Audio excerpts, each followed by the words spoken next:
Ertu á leið heim úr vinnu? Stilltu á FM 89,1. Það er komið að leikhúsi, við höfum við rauðaborðið að ég er sendur í leikhús og svo fæ ég aðstandendur sýningarnar til þess að koma hingað og spjalla við mig hana og nú er komið að frumsýningu sem var á laugardaginn í Borgarleikhúsinu, Sýslumaður dauðans, nýtt íslensk verk og svo eru hingað komin Birnir Jón Sigurðsson sem er höfundur. Já, takk fyrir að fá mig. Til hafa ekki með. Takk fyrir. Og Haraldur Ari Stefánsson sem er aðalleikarinn. Ertu ekki öllum sinnum í verkinu? Það er svo gott sem. Jú, svo gott sem, jú. Jú, ég held ég bara öllum. Og svo er Brynhildur Guðjónsdóttir sem er leikhússtjóri. Við höfum ekki fengið leikhússtjóra í þetta spjall áður. Gaman að hafa það, þá vítt. Bara kæra þakkir. Og Stefán Jónsson sem er leikstjóri sýningarinnar. Já, takk. Og til hamingju með henni öll þessi sýningu. Mér finnst hún frábær. Hjartans þakkir. Gaman heim. Herðu, en við slum byrja því að á höfundunum. Hvað varstu að meina? Þurfum að vera að staðið með þetta. Þetta byrjar að ég er þetta byrjar á litlu ljóði sem ég sem eitt kvöld heima þegar ég fá skiptið sem verður bara fyrir svona andagift og þá sem ég lítið ljóð klukkan svona 11 kvöld sem fjallar vasanhníf frá föður mínum sem hann gaf mér í afmælisgjöf einhvern tímann. Þetta er mjög fallegur vasanhnífur, hann er sem sagt búinn að rista upphafsstafina mína í hann svona smá klaufalega, B-J-S og hinum megin eru hans upphafsstafir, SRG og hann er búinn að þetta er vasanhnífur sem hann hefur átt í 2 ára. Það færa frá föður til sonar. Já, einmitt.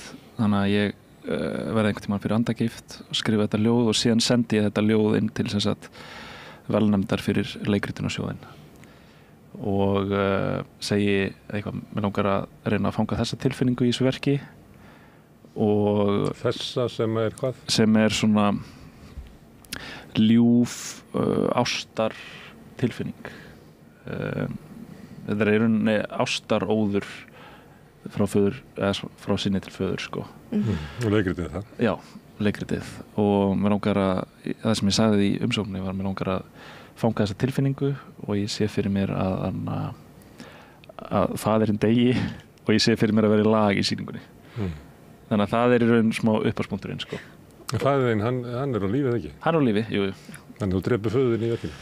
Ég drepi föður minn Þetta er náttúrulega ekki alveg faðir minn náttúrulega þetta er þannig að hann er á lífi eins og þú segir en ég veit ekki, það er eitthvað við ég tala við nokkra menn á mínum aldri maður svona ímynda sér stundum föður sinn deyja og hvernig maður myndi bregðast við. Ég veit ekki hvort að þú hafir upplifað þetta Haraldur með pabbaðinn. Ég vil taka það fram fyrir hlustendur að faðir Haraldar situr hérna við borðið, Stefán. Já, sæll. Sérst hefur þið ímyndaðir að þú dræpir föðurinn. Skulum ekki tala um að ég hafi ímyndað mér að ég hafi drepið föður minn, en hvað myndi gerast þegar hann deyr? Það er svona meira það Nei, en maður hefur náttúrulega, örugglega eins og bara flestir, maður hefur hugsað svona hvað ef og hvernig verður, hvernig væri, þú veist, lífið án einhverja mannesku, réttu sem maður hefur hugsað líka hvað gerist ef ég myndi falla frá, en ég hugsa ekki mikið það bara sem betur fer. Ég velti fyrir mig þegar ég var að horfa á þetta að höfundurinn hafi mist föður sinn. Ég fór að hugsa það, sem maður gerir bara svona, dettur í það. Af því að maður fannst þetta svona, því alveg sjálfgefið efni, Eins og fannst mér að svona þetta að fjalla trega og erfiðleika karla til að tjá tilfinningar sínar, Það er nú alveg hangir yfir. Býst við að við fáum slatta af svoleiðisverkum næstu árin og áratvíma? Já, það sem eru svona ungir menn að gera upp einhvers konar tilfinningaþroska eða eitthvað þannig. Kannski að gera upp þetta við þessa pabba sem að voru svona hálfgerðir svona numpar, Ég er með svona helgispjöll helgar og ég spyr fólk alltaf þegar þú varst að alast upp upplifur að þú væri velkomin og væri elskaður. Og það er alveg rosalegt að sjá það að elskan kemur bara valla inn á varir karla fyrir en svona 1980 myndi ég ekki ská. Það er einstaka dæmi aðra fjölskyldur. En það er bara þannig. Ég upplega sko mjög mikla elsku frá mínum föður sko. Þannig að það er kannski... Hvort ungur, hvað er gamall? 31 árs.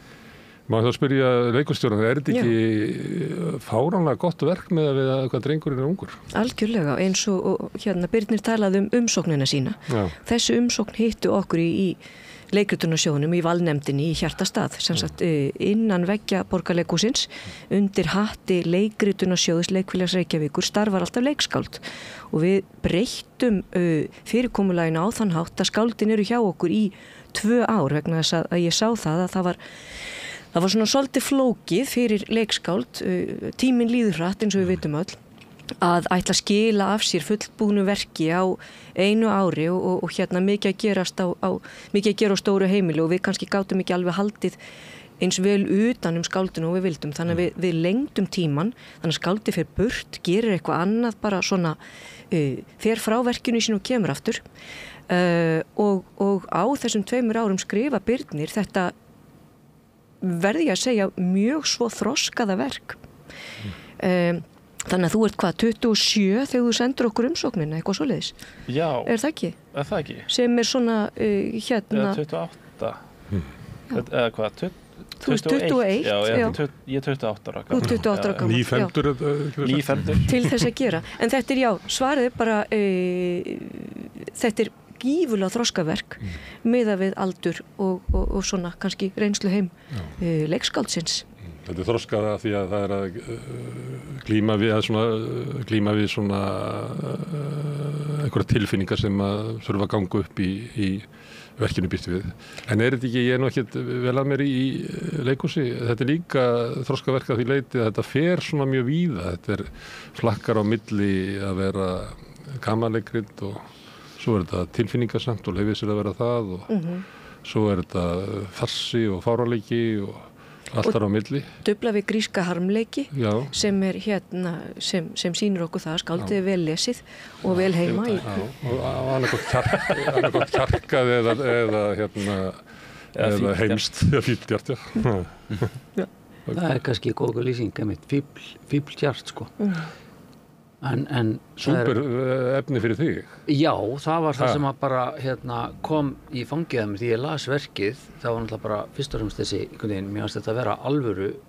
Það var ekki blöftöf, það var ekki höfundur einhvern veginn að taka sér far með einhverju sem hann hafði ekki á valdi sínu, heldur hafði hann einhvern veginn þetta hreina aðgengi og einhvern veginn hjarta sem ég fannst slá í verkinu og þessar ólíkindalegu fléttu sem hann þræddi inn í þetta með tilkomu satírsins og það náttúrulega bara bauð upp á alls konar stæla sem þið finnst gaman af. Já, það er bara þannig og þú veist þannig að já, við byrjum við eftir svona ótrúlegt svona flugtak við byrjum í einhverjum sósíalrealisma en svo bara gerast hlutir og þá einhvern veginn förum við á flug og einhvern veginn líka bara einhvern veginn á bólakaf þetta er svona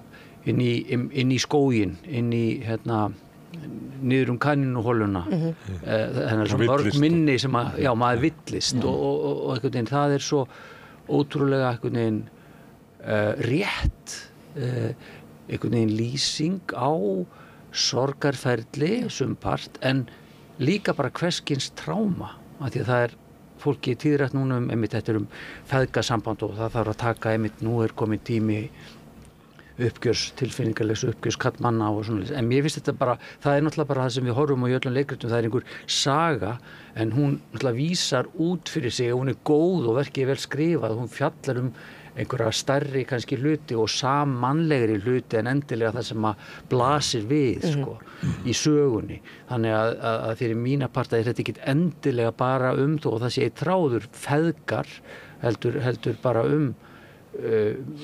missi sorg í tráma fíkn þess vegna hvernig þú hvað þú þarft að gera til þess að koma heim aftur. Og þetta súrrealíska ferðalag sem sorgarferli vegna þess að fólk skynjar alls konar. Þú ferð inn í einhverja undarlega handanheima í svona sorgarferli.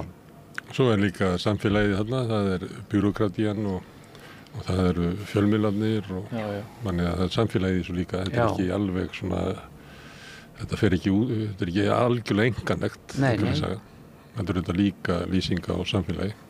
Mér finnst líka svolítið skemmtilegt sko í samtölunum hjá Birni sko hvernig upplifun fólks getur spilað svo stórt hlutverk bara í öllu, þú veist, af því að gæinn Ævar sem að lendir í þessu öllu, hann í uppnámi og þess vegna bjúrakrasjan eins og hann upplifir allt sem árás eða eitthvað skrítið.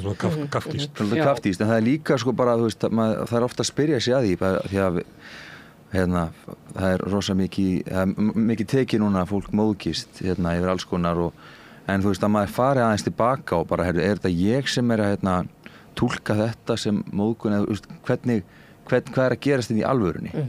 Og mér það svo skemmtilegt í fólk sem var kannski bara út frá stofunni spyrja venjulegra spurninga en hann bara eitthvað að þér.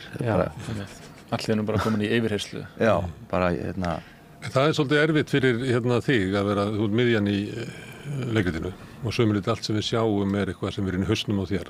Já. En þú allir hínir leikarnir fá alls konar fyndnar setningar og fá að gera alls konar. Þú bara venjulegi gaurinn. Já, það streytarinn. Já, það streytarinn. Það svona... Það erfiðasta hlutur. Já, það svona kannski meira frelsi á hinum karakterunum til að leika sér. En ég held bara að þetta sé eitthvað þetta svona rosa góð núvitundaræfing af því að þú veist, þetta svona eins og áhorfandinn mitt svona sér verki í gegnum augu streytarans og þá þetta bara spurningum að bara vera rosa mikið hlustandi og bara bregðast við og bara reyna að skilja og það bara, ég mér heppir með það bara sífellt sífellt stimulasjón í gangi frá öllum leikurum og verkinu sjálfu. Mér finnst nefnilega sko miðjan á verkinu að einhver leiti vera eins og sko einleikur með 4 leikurum.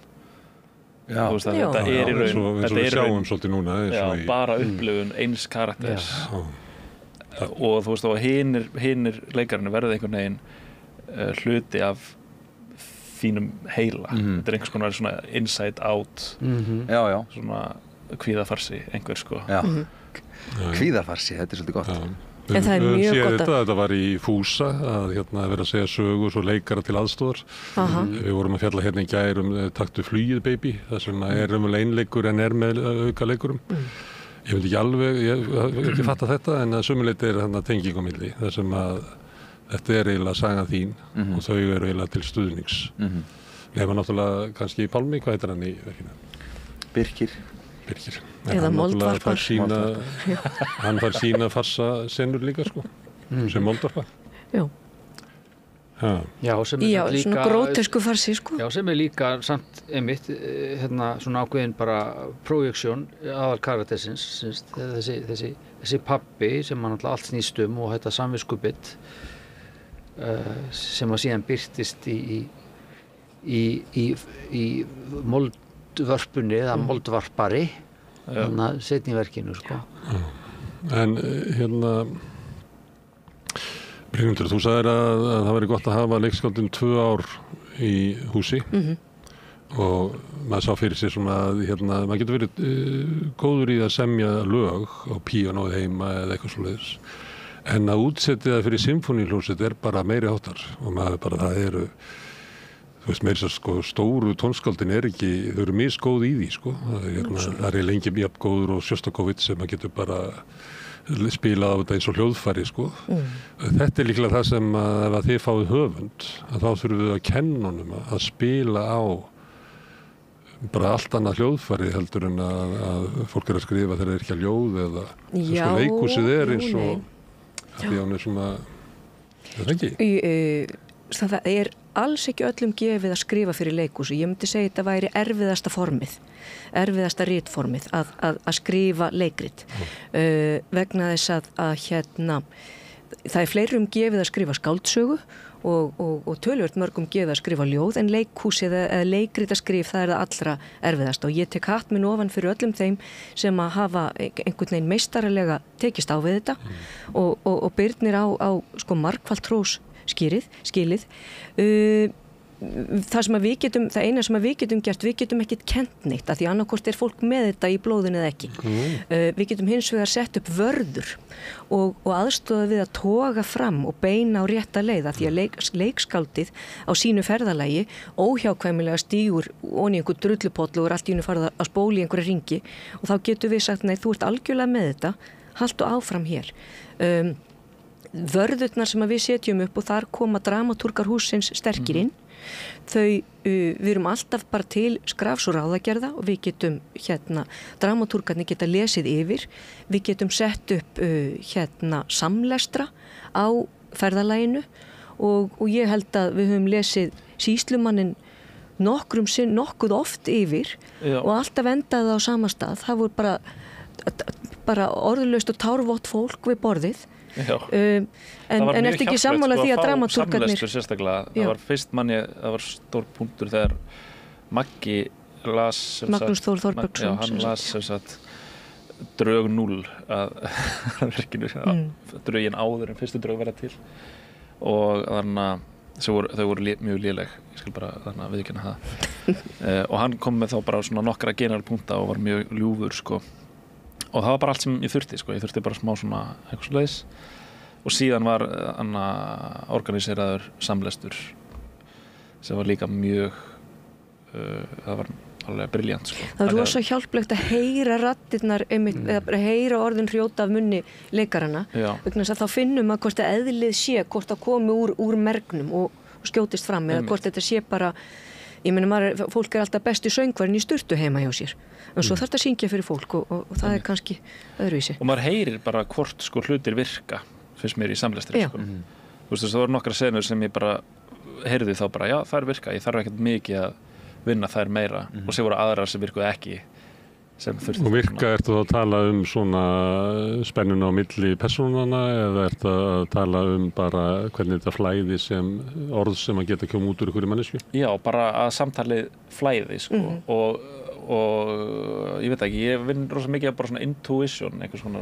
þannig innsæi og bara ef ég finn tilfinningun að koma í lestrinum þá hugsaði ég, já, ok, þetta virkar eins og það var kannski meira vesen að skrifa kannski miðjupartinn á leikritinu því ég vissi eiginlega frá byrjun bara að endirinn virkaði. Hann hefur verið mjög svona óbreyttur frekar eða mjög lengi. Það klart mál, auðvitað hvetjum við alla til þess að koma og sjá verkið en það eru tvær persónur sem eru svona bæði svona grótest og komíst dúó sem að Sigurlaug og Sævar sem að vinna á útfarastofunni sem hverfist síðan inn í þennan spjallþátt í sjónvarpi.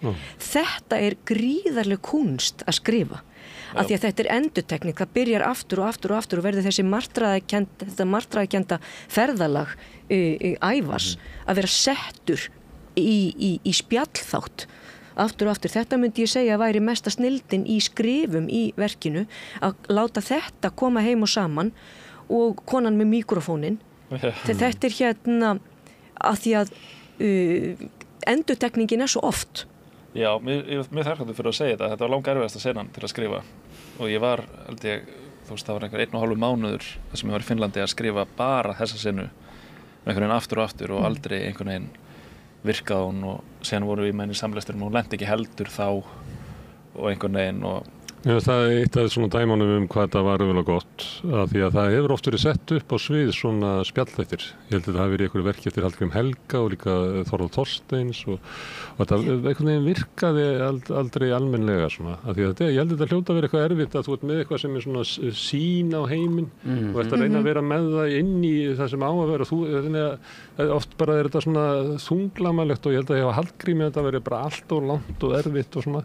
En mér finnst þetta alveg brilljant þarna í þessu. Það sem þetta bara sett upp sem svona eiginlega svona bara geðrof sem þetta náttúrulega þessi þættir eru náttúrulega bara geðrof þjóðar svo er það mjög fyndið að við lifum í svo litlu samfélagi að kona með mikrofóni hjá Gísla Marteini var í Sannum sko, Bergvíð festival nákvæmlega og það sem að hún fer þarna á milli og segir já það var ekki fyrir en ég kom hingað ég sá þetta, þá fannst mér ég verða að spyrja hann og stundum maður bara að horfa á sjónvarp og þetta er raunverulegu upplifun manns maður er engu nær nokkuð skapaðan hlut en bara líður einhvern veginn og þessu nær þú fram og svo verður ég að segja hérna, það er algjör gjöf fyrir okkur í leikhúsinu þegar reyndir leikstjórar taka svona glæný verk frá yngri skáldum upp bara höndum tveimur og skila þeim á þennan hátt þannig að bara bestu þakkir til þín Stefán í sko biluðu stuði Já, það er náttúrulega bara þegar maður er örvaður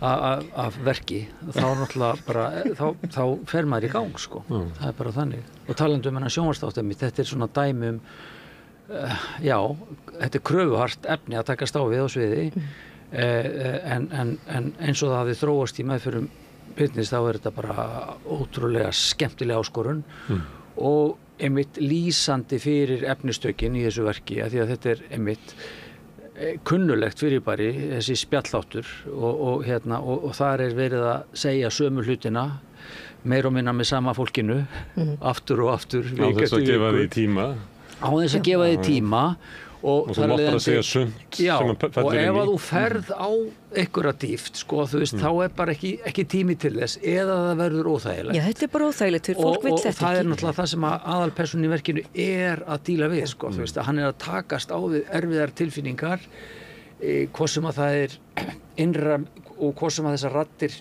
sjónvars þáttarins eru innra með honum þessar krítísku raddir eða bara samfélagið að hrópa á hann einhvern veginn að hrópa niður á móti þessari þessu ópi sem er að koma upp úr sálinni hjá honum þú veist að hann eigi ekki að tjá sig og mátt ekki hafa það tilfinningar sem hún hefur nei og samanskapi er honum ítt þarna út á ystu nöf þangað til hann bara æpir ég er fegin að hann er dáinn vegna þess að þá þarf ég ekki að hafa þessar áhyggjur alla daga ég get farið að lifa lífinu í staðan fyrir taugaáfall yfir því að síminn hringi og það finnst mér það er líka það sem að nútíma samfélag gerir þú átt bara að vera einhvern veginn, þú mátt ekki segja óþægilega hlutin, þú ert samt að segja einhvern veginn. Þetta er mér fannst þetta briljant leist hjá þér og við verðum líka að fá að hrósa leikurunum tveimur, Birnu Pétursdóttur og Hákoni Jóhannesinni sem taka þetta því að þau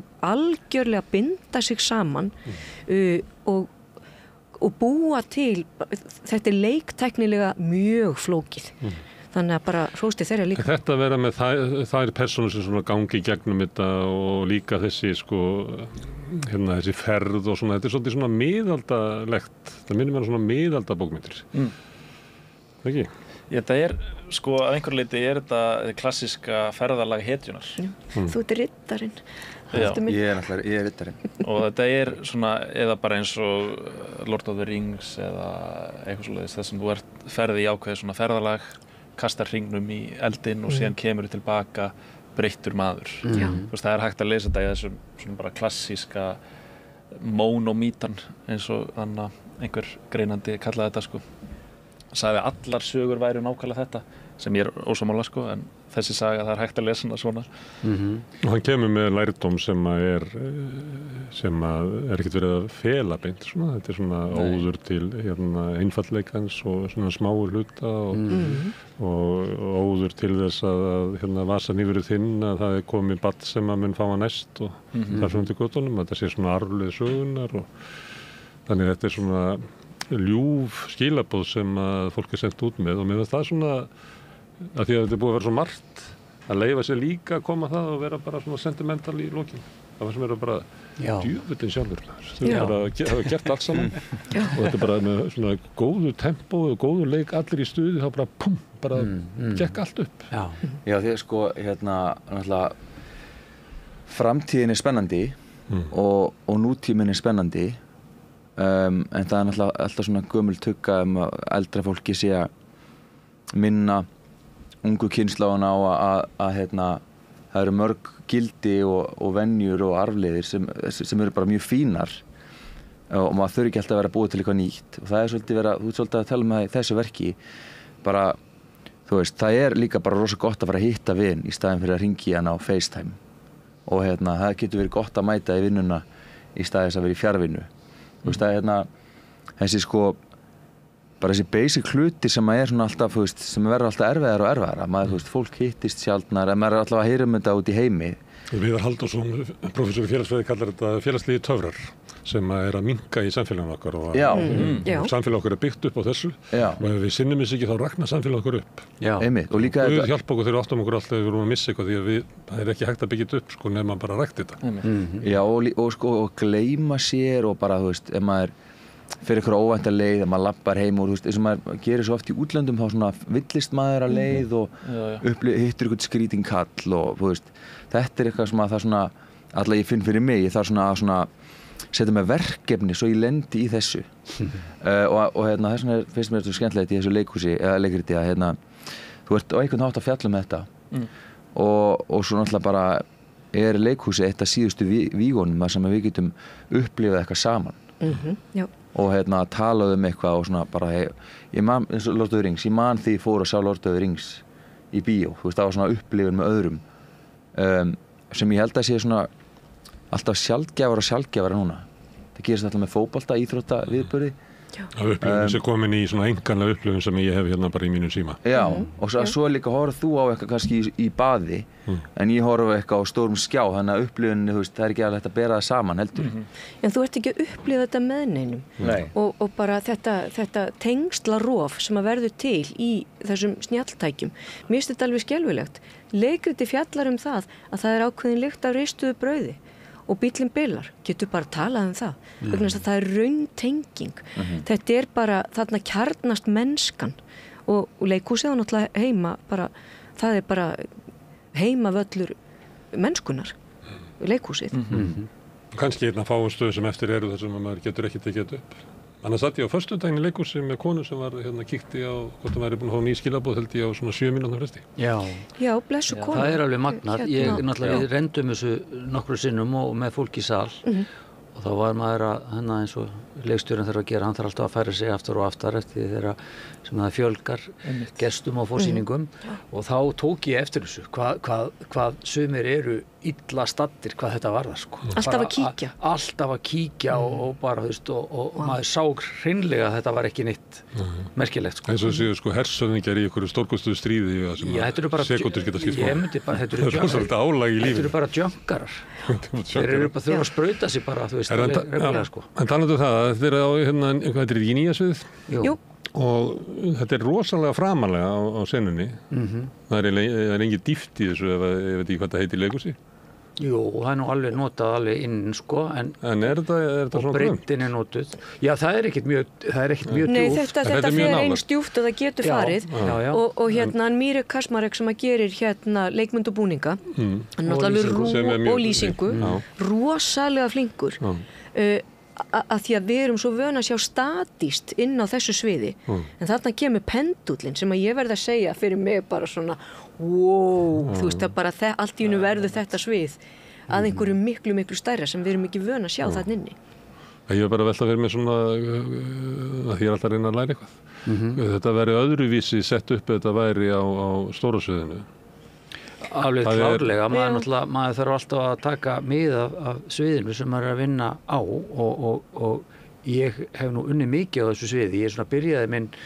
feril sem leikstjóri þarna á þessu sviði alveg, og það var þannig að ég þekki það vel og það er mjög skemmtilegt, það er mikil svona einhvern veginn, þetta er nálagtir breiddin ég held hún sé bara svo sama eins og á stóra sviðinu en hins vegar er það miklu grynnra og talandi um Mírek þann pólska snilling sem að er vert að minnast á vegna þess að þegar maður fær svona verk og þegar ég fæ eitthvað verk þá er ég og talandi um flæði sem að Birnir kom inn á þá er ég orðin sífellt meðvitaður um það að fyrsti lestur skiptir miklu máli eða fyrstu lestrar mínir sem leikstjóra af því að þá þá verði ég að vera opinn fyrir hvað kemur til mín, hvaða litir, hvaða form, hvaða lykt, og þetta svona á mjög abstrakt plani en ótrúlega mikilvægu, af því að þarna ræðst hvaða ekki bara hvaða leikari í þessi hlutverkum, heldur líka bara hvaða leikmyndahöfundur, búningahöfundur, tónlist, hverjir verða mínir samstarfsmenn, samstarfsfólk, og þarna var verkið eins og við talaði hér að það fer mikið ævintýri, Lísi í Undralandi og inn í skóginn og vitundarferð má segja, og þar að leiðandi þó ég hef starfað með mörgum, þarna einhvern veginn kom bara mýrek til mín sem ég hef séð til hér á sviði og mér einu sinni verið leikari í hans búning og leikmynd í Atómstöðinni, þannig að mér fannst hann klárlega vera maðurinn sem myndi koma með réttu, og ég hef aldrei unnið með honum áður, og Brynhildur hefði samband við hann og hann var til, og við áttum bara mjög farsælt samstarf, og það sem að því að hann er bæði mjög, hann er svona djarfur og ögrandi sem listamaður á sviði, alveg hókin af reynslu, þess að ég er búin að gera yfir 300 leikmyndir og er nú svo sem ekkert mjög gamall maður, en þannig að hann bæði komplimentaraði það sem að ég hafði fram að færa og ögraði mér líka, sem er yndislegt. Og einstaklega ljúfur í samstarfi, og holdt fyrir okkur líka að vinna með fólki frá bara, þó þetta sé ekki mikið annar menningar heimur, en það er sama, hann kemur með allt annan lestur með sér. Austur-Evrópa og er bara ótrúlega flottur, þannig að ég held að það sé líka bara ótrúlega mikilvægt fyrir íslenskt leikhúslíf og samfélag að fá áhrif að utan, Hann kemur upphaflega með henni Unu Þorleifsdóttur, gerði Atómstöðina, gerði síðan prinsessuleikarna hjá okkur, og þetta var bara svo ljúft þegar þið tengdu þarna. Já. Mér fannst ykkar samstarflega ótrúlegt, og bara algjör snilli að fá hann inn, og mér finnst það langflottasta leikmynd sem hann hefur gert, Mér finnst það bara flottasta leikmynd sem ég séð einhvern veginn. Einfaldleika sínum, bara þegar brekkan bakkar, nei, ég meina þetta er, já, þegar bara fyrsti veggurinn hreyfist, það er bara svona, þetta er svo gaman, og við erum að fá mjög, og ég er að fá mjög sterk viðbrögð frá myndlistarfólki. Er það ekki? Það er nefnilega svolítið magna líka, nú er svo sem ekki langt liðið, það er búið að sína eina sýningu, en strax einhvern veginn bæði frá myndlistarfólki og eins bókmennta svona sterk viðbrögð við þessum heimi sem að þarna birtist á sviðinu og við þessum skrifum. En ekki prestum, ekki góða? Jú, við erum með eitt prest í sýningunni sem kemur fram þarna í einu vídeo, og það er alvöru prestur, En þetta er fyrir utan allt annað, þá er þetta verkum feðga, og þið eru feðgar. Hafið þið unnið saman áður? Nei. Ég var reyndar að muna. Nú, þú lékst prest í Ölmu. Já, við unnið saman í bíómynd. Í bíómynd, en ekki, en skiptið það máli fyrir ykkur svona, er það með í verkinu og vinnunni þinni? Já, auðvitað, maður er náttúrulega bara maður er með tilfinningar og minningar og myndir sem maður sækir í og aðlagar og við hefum mjög gott samband, þannig að það hjálpar, feðgarnir áttu gott samband og margar góða minningar, en ég hef bara verið aðdáandi og fylgst með honum lengi, og ég var bara mikið í leikhúsinu á lítill, þegar voru pappa Helgar, þá var maður bara með í einhverju leikmynd af West Side Story með einhverja byssur og rosa spennandi, og já, og ég held að það hafi bara verið bara til bóta, Það var Nebobat, svo kallar. Jú. Í fjórðu ættlið eða? Þú ert líka Nebobat.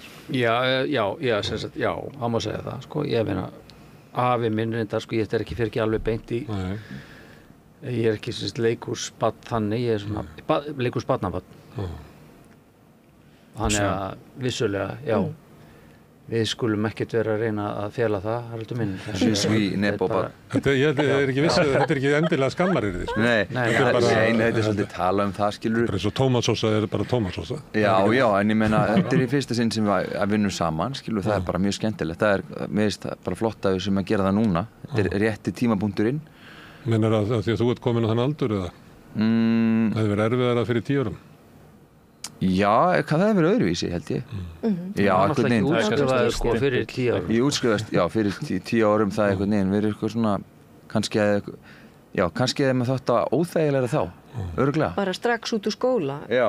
Ég líka bara, þú veist, auðvitað, þetta samstarf var bara yndislegt vegna sem við eigum mjög gott samband, ég og Haraldur, Rannir minn.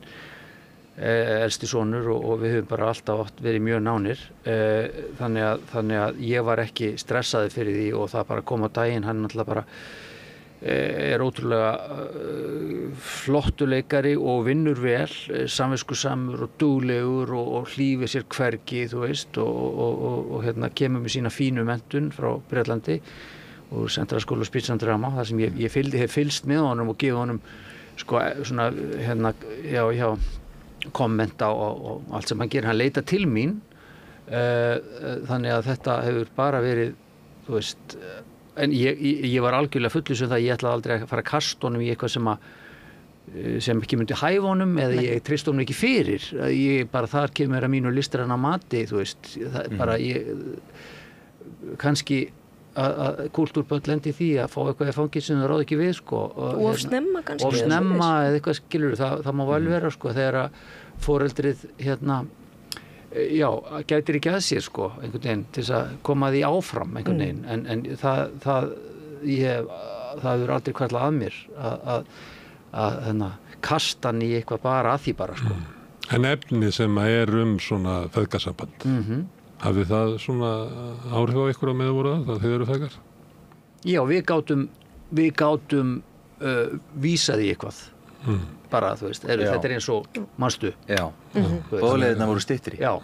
Þannig að það er eitthvað í verkinu, í uppsetningunni, sem að þið þekkið sem að tengist ykkar sögu, sem að við fæstum ekki náttúrulega í sal. Nei, og það er bara svo fallegt hvernig þessi vefnaður verður til í leikhúsinu. Það er svona bæði eitthvað sem er byggt á sannsögulegu og síðan bara, þú veist, svo er einhver rökhugsun en síðan er bara einhver fantasía og órar og verkið sem betur fer, eins gott og það býður einmitt upp á þetta og það er það sem ég elska líka, að fara á þetta djúpsævi í leikritinu, í útfærslum á ákveðnum senum, þar sem að maður vinnur, eins og Birnir segir, vinnur með innsæinu og það ég elska þegar verk býður mér þannig inn að ég get með góðum hópi í æfingu í húsi við götu einhvern veginn komist á þann stað í innsæinu að þú veist, eitthvað verður til og ég veit ekki af hverju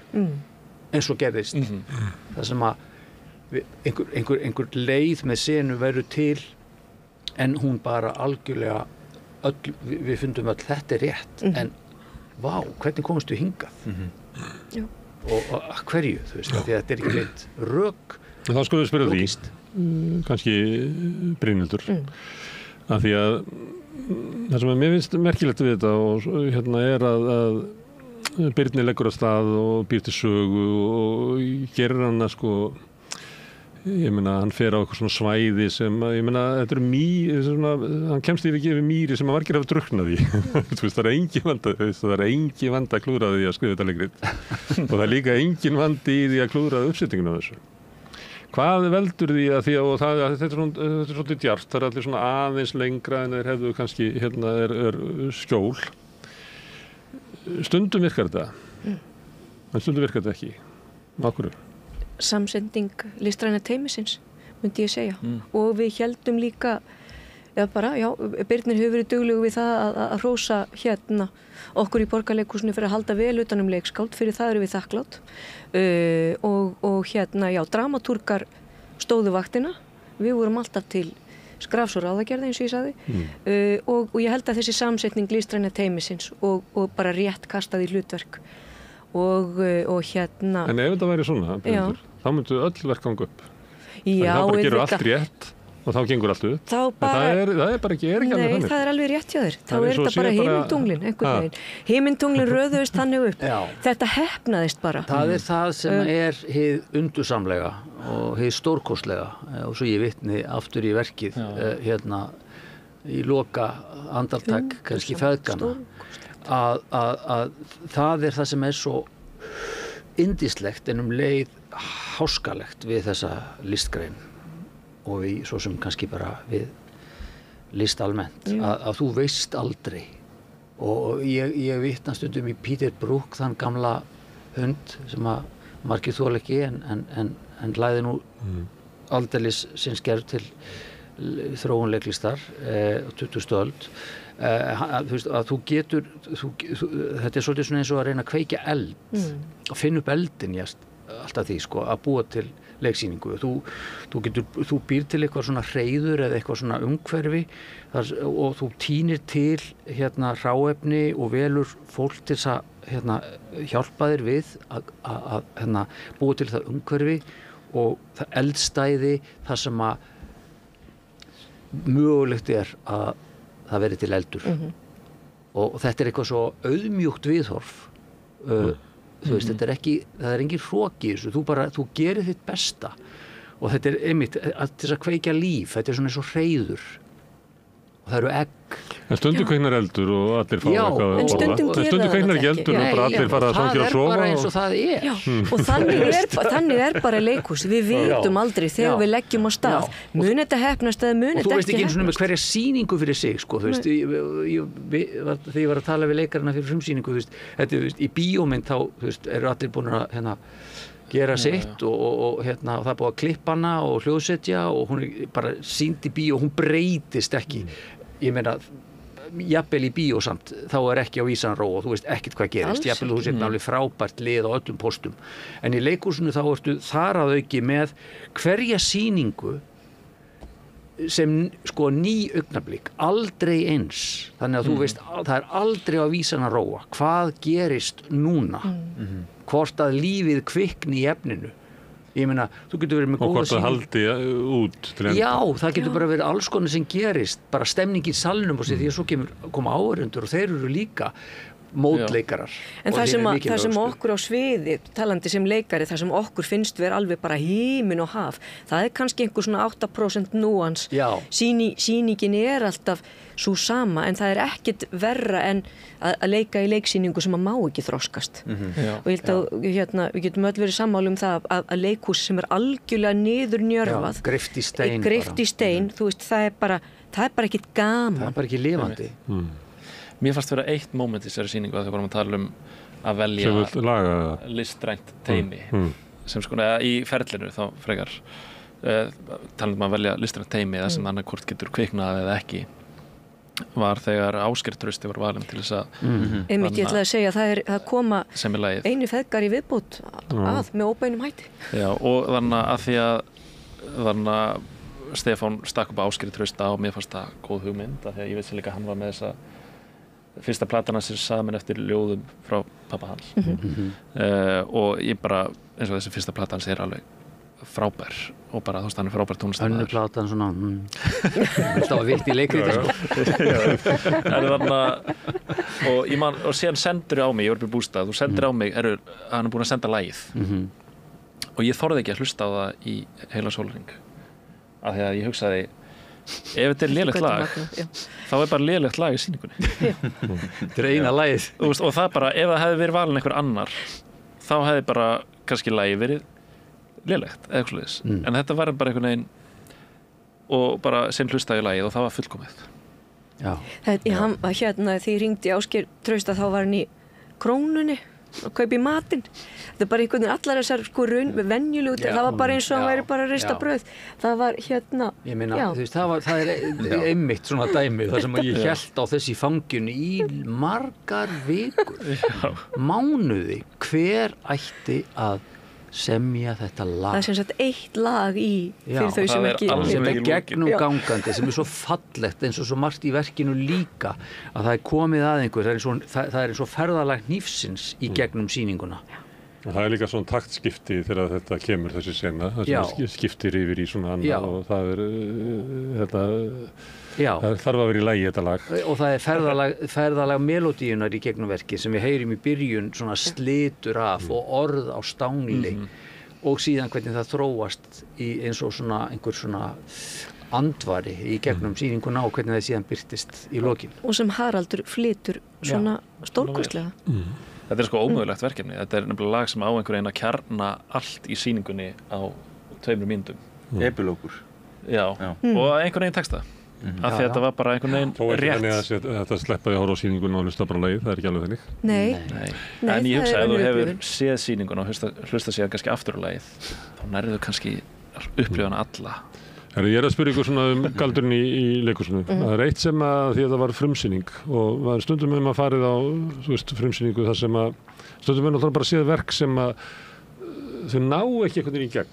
Það bara, þetta byrjar vel og svona svo bara er svona eins og þrekið brestur og ég hef ímyndað með það að þetta sé fyrst og fremst að það sé fjandanum erfiðar að vera leikstjóri og hann þurfi einhvern veginn að koma þessu svona í gegn og ef hann er bara búinn á því að halda hópnum áfram að þá kemur þetta oft svona, það svona fyrir að fjara út. Stundu sem maður þetta svona á frumsýningum að segja, þetta 2 sýningar verður þetta bara mjög gott. En þessi sýning fór bara einhvern veginn bara alveg í gegn á fullu, maður hugsaði bara það sem ég var að reyna að lýsa á það að hafi bara allt einhvern veginn gengið upp. Ég er náttúrulega ég er leikari í grunninn og lék bæði í Borgarleikhúsi og aðal í Þjóðleikhúsi til margra ára og starfaði þar með mörgum leikstjórum og öllu litrófinu og það er mín menntun í raun og veru að uppeldi sem leikstjóra að finna til mín þegar fram í sótti og ég fór að inspirerast ákveðnum leikstjórum frekar en öðrum. Og ég upplifði það mjög oft í Þjóðleikhúsinu allavega fyrir árum að leiksýningar voru að verða til á 11. stundu eða jafnvel eftir það eða þær urðu aldrei til þráttur að vera komnar í sýningu og það var eitthvað sem ég bara þoldi ekki að því að það frústreraði mig sem leikari í sýningunni að einhvern veginn að það væri og þetta sumir jafnvel skáka í því skjóli þetta sé einhvern veginn svona lifandi list og þetta sé allt saman að sé vera til bara og sé allt svona hrátt og allir eiga að vera á tánum og skítrættur og skjálfandi. Ég bara hef þannig taugakerfi, ég bara kann ekki við það. Og svo lærði ég í Bretlandi þar sem maður þarf að tileinka sér mjög svona bara professional sumir segja kannski gamaldags hefðbundið vinnusviðferði en það allavega eftir ég byrjaði að leikstýra þá komst ég bara þá var það einsett ég mér að ég vildi að sýning væri tilbúin eins og hún getur orðið við frumsýningu. Þannig að ég hef haft það motto að viku fyrir frumsýningu sé sýning tilbúin og hún er ekki greift í stein, heldur er hún lifandi og spriklandi en hún er tilbúin. Þetta ger ég bæði fyrir mína sálarheill og ekki síst fyrir leikarana. Þannig að þetta þýðir á móti að ég, eins og í vor, að þetta var tvískiptur æfingartími, mánuður í vor og núna mánuður í haust, að þá ítti ég varðandi textalærdóm og annað, að ég vildi komast, við náðum alveg fram að hlé í æfingu í vor og eftir hlé núna í haust. Þannig að ég vildi bara að leikarinnir kynnu nóturnar sínar sem fyrst og það er þessi mýta að læra texta, það sé ekki nú listrænt einhvern veginn að vera búin að læra textan og fljótt þetta þurfa að koma, þetta er bara svona afsökun fyrir því að nenni ekki að læra textan sinn, myndi ég segja vegna þess að þetta er bara eins og píanisti skilur sem að þú kannt ekki nóturnar og ert ekki komið þær á hreint þá ert ekki færum að fara þú getur ekki spila músíkina og þú getur ekki farið að láta hana verið í, að því að þetta hefur ekkert að gera með þú hefur fullt frelsi og þú hefur ennþá meira frelsi þegar þú kannt nóturnar. Þannig að þetta ekki eitthvað sem orðið þá greift í stein og bara þú festist þar eða hluti get ekki breyst þó þú sitt búin að læra textan eða þú ert orðinn fastur í þessari áherslu eða hvað það heitir. Heldur án þess að þú sért að segja allir verða að kunna textan bara fyrir fyrsta dag æfingar. Nei, ég ekki að segja það, en þetta bara svona, þú bara því meira frelsi. En þú ýttir eftir að læra textan Já, og bara vera, að leggja senur, við vorum líka að leggja senur eins og það heitir, svona ákvaða traffíkin í þeim. Og mér finnst það allavega, mér líður mun betur og það mér reynsla að öllum líður betur þegar svona er unnið. Þið náttúrulega hafið þá tækifæri líka til þess að renna og nostra og leikarinn bara svona fylla algjörlega út í sig og Herðu, en hérna hefur komið fram sem að ég hefði ekki átt að mig á að hérna eru 3 menntaðir leikarar, allir menntaðir í Bretlandi. Já. Hvað er þetta svona sérstakur skóli í íslensku leikhúsi? Já, fyrir ekki að verða það, erum við ekki orðin ansi mörg? Við erum í félagi beturmenntar sem náttúrulega BML. Já, þetta svona höndum þessu svona stundum fram í skætingi en hérna ég náttúrulega sjálfur náttúrulega var kennari við Listaháskóla Íslands í mörg herrans ár.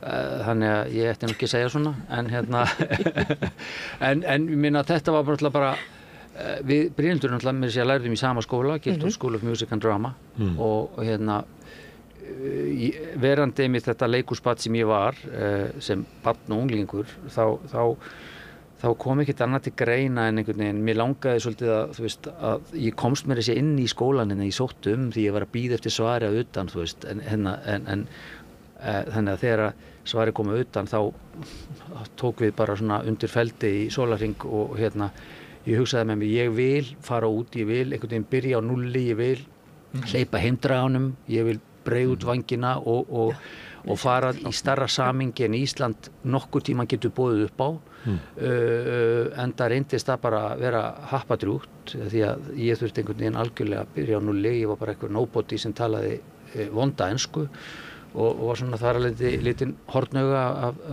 af þeim hérna heimsveldis genum sem að tóku á móti mér og ég þurfti svolítið svona bara að byrja upp á nýtt og það var mjög hollt fyrir mig fyrir utan það að ég hefði aðgengi að öllu því besta því að annarkvort er það að gerast í London sem er náttúrulega eina höfuðborgum leiklistarinnar eða það var að fara í gegn, þú veist, hvaðan af að og þetta var bara mér ómetanlegu skóli og ekki bara í leiklistinni heldur líka bara í öllum kultúrnum sem þarna var að finna fjölmenningunni, myndlistinni, þú veist, tónlistinni í öllu tilliti.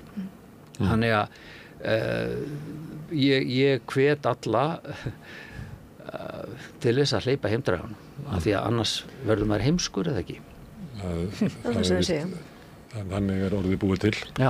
Og kannski ættu við að styðja leikara til náms bara í Bretlandi og víðar og því að það auðgar íslenskt leikhúslíf, eða ekki? Ég held að það hljóta að gera það. 100%. Já. Og það er ekki lengur þannig að þeir sem einhvern tíma var það svona hugmynd að ef þú værir að hefði lært úti, að það væri erfiðara fyrir að koma inn því að skóli er náttúrulega líka tengslamyndun og eitthvað fleira. Partíið er byrjað þegar þú kemur síðan menntuð utan. Það er óhjákvæmilega þannig að hérna þau sem er í Listaháskóla Íslands þau hafa miklu meira aðgengi að okkur. Okkur er boðið á allar sýningar, allar söngkynningar, þannig að óhjákvæmilega eru þarna 8-10 manns sem að við bara þekkjum. Ég setti á fóta, við erum með núna pröfur, byrjuðum í COVID, þá eru rafrænar pröfur, bara pröfur fyrir menntaðleikara á öllum aldri og þarna eru við að fá að sjá þau sem að læra erlendis og það eru nokkur komið núna inn í hús sem að læruðu úti. Og við erum hérna Birna meðalans líka, ekki? Birna, Bjössi Stefáns, hérna hún Villi, Heiðdís Lindsdóttir sem að kemur til okkar í vetur. En þarna eru við að sjá bara talenta, bara velmenta frábært fólk sem að Sólveig náttúrulega, frá Þýskalandi. Við erum hansi mörg í Borgarleikhúsinu. Það er eiginlega vonlaust að fá hlutverkið í þessari sýningu ef maður hefur mentast á Íslandi. Já, við viljum ekki sjá það. Með Pálma og Hákon sem eru verðugir fulltrúar gamla leiklistaskólans og leikarabrautar listaháskólisins. En það er mjög mikilvægt einmitt að opna vettvanginn fyrir öllum sem að kjósa að læra erlendis. Það er bara heilbrigt og gott. Þú Birnir alltaf að skrifa fyrir leikrit? Já, ég að vinna í einu leikriti núna. Sem það er ennþá þarna á svona reitstípluferli. Þannig að ég get ekkert sagt það. Þannig að það gengur illa núna. Eitt sem að ég hugsaði menn ég var að horfa var að því að það er eitthvað svona með íslenskun okkar að því að það hefur alltaf verið svolítið svona ritmál og talmál svolítið það er ekki alltaf sem að sko talmál ratar inn í bókmenntir og ekkert svo margir höfundar sem að eru einhvern veginn með almennilega eyru fyrir því að ég meina maður sko bara enska bókmyndir þá getur maður verið að lesa einhverjar mállýskur svona langt fram og þetta er ekkert algengt í íslensku því að það er svo mikið, við verðum alltaf að vera okkur í beinni braut, þannig það er alltaf verið að sko laga talmálið áður að lendir í bókum og sumuleit er þetta líka í leikhúsi og það er svo heyrir maður suma höfunda sem eru bara með eyru sem einhvern veginn heyra ólíka tóna og svona sound og takt í talmáli sem að ég meina tyrfingur eða eitthvað stæmi þetta. Það er bara svona einhver Mozart-eyru. Hvað með þetta Birnir? Þetta er náttúrulega ótrúlega erfitt fyrir sko myndi ég halda. Annarkvort sumir eru með þetta bara. En ég veist að sé eitthvað sem að fólk þurfi að bara skissa til þess að ná svona góður hæfni í þessu því að svona íslenskan okkar, svona menningarheimurinn okkar er ekki mikill stuðningu við þetta því að það er alltaf verið að skrifa á okkur svona semi-ritmáli kannist við þetta, þeir eru leikarar þeir fáið oft upp í ykkur svona á ykkur tungumáli sem að stundum veltum með fyrir sem er þetta tungumál til? Já. Er þetta ekki rittalmál? En mér veist líka sko mér finnst bara svo gefið, þú veist, það er alltaf verið að tala um hnignun íslenskunar og áhyggjur af hnignun íslenskunar og ég meina mér finnst bara svo liggja augum uppi hvað er auðvelt að laga þetta þú veist, þú talar um þú veist, og bara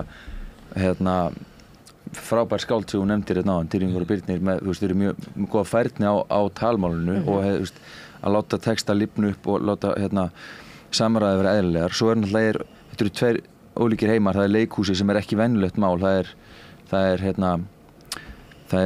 ákveðin póetík í því líka því lift og svo ertu með bíóið en mér liggja svo augum uppi bara það, ef þú er áhyggjur að því þá er það ekki flóknara en það bara að framleiða meira efni, setja meiri pening í íslenska framleiðslu þú veist, hvað eru börn að horfa ég á litla stelpu, hún er að horfa eitthvað hún vil horfa eitthvað sem er skemmtilegt akkur er ekki verið að borga einhverjum fyrir að gera þú veist, það er til dæmis einn gæi sem heitir Solon eitt vinsælasta efni á YouTube er eitthvað sem heitir Blippi eða Bluppi, hann er bara eitthvað fíblast og leika sér á ensku Solon er að gera svipaða hluti akkur er ekki sett upp peningur í þetta kostar ekki mikið sko og bara gera eitthvað þú veist, því meira svo heyrir af þessu eins og ef við horfum bara til Danmerkur það er framleitt ógeðslega mikið af góða efni það er líka því það er bara fullt af pening sem er sett í þetta og þess vegna helst kúltúrn þess vegna tala fólk dönsku og er stolt að því að tala dönsku það þýðir ekki alltaf að vera eitthvað væla yfir ykkur og miklu þetta svona fyrir sig bara spurningum að setja bara þú veist, henda mörgum önglum út Hann er náttúrulega hættan á svo að íslenskan einhvern veginn strandi af því að hún næri ekki að þroskast með samfélaginu og við fáum ekki efni sem er búið til á íslensku sem er talað hverju sinni og þá setjum við uppi með svona gelísku eða eitthvað Akkurat En ég er algjörlega sammála því sem þú segir það vantar fjármagn og við getum ekki treyst á gervigreind til þess að þýða fyrir okkur það er stór hættulegt Þetta er bara eitt af mörgum málum á Íslandi í dag einhvern veginn sem að einmitt eins og Haraldur segir væri svo auðvelt og talandi bara forvarnir og það er margt sem kemur upp í huga núna í íslenskri umræðu þú veist, það virðist vera eins og við að því við höfum haft svo marga áratugi til þess að horfa á nágrannalönd okkar þú veist, einhvern veginn stíga í einhverja drullupolla og takast á við einhver flókin ágreiningsmál og áskoranir í æ meiri fjölmenningar heimi og hérna við sjáum hvar hefur við gengið vel og hvers vegna og hvar ekki hefur gengið vel en það virðist eins og við höfum bara einhvern veginn sofnað á verðinum og einhvern veginn bíðum síðan eftir að þetta komi á okkar fjörur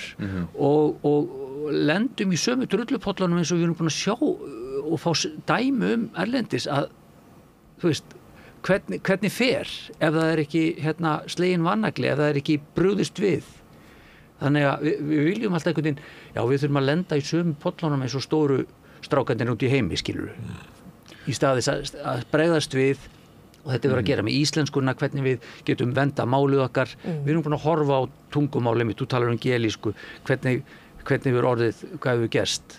Við getum brugðist við og við eigum að bregðast við og vinna heimavinnuna áður en að skaðinni skeður. En það sem þú varst að tala áðan, bara hvernig tyrfingur til að mynda vinnur með tungumálið og Birnir, þú gerir þetta líka. Við fáum alveg leikrit send til okkar þar sem að höfundur er svo fastur í eigin höfði að þú ert kannski með 6 persónur og þær tala allar eins. Þarna er líka, þarna kemur líka þetta eðli, þú veist, núna segir Birnir, ég er með ritstíplu, þetta er ómögulegt, þetta er svona. Það er líka þessi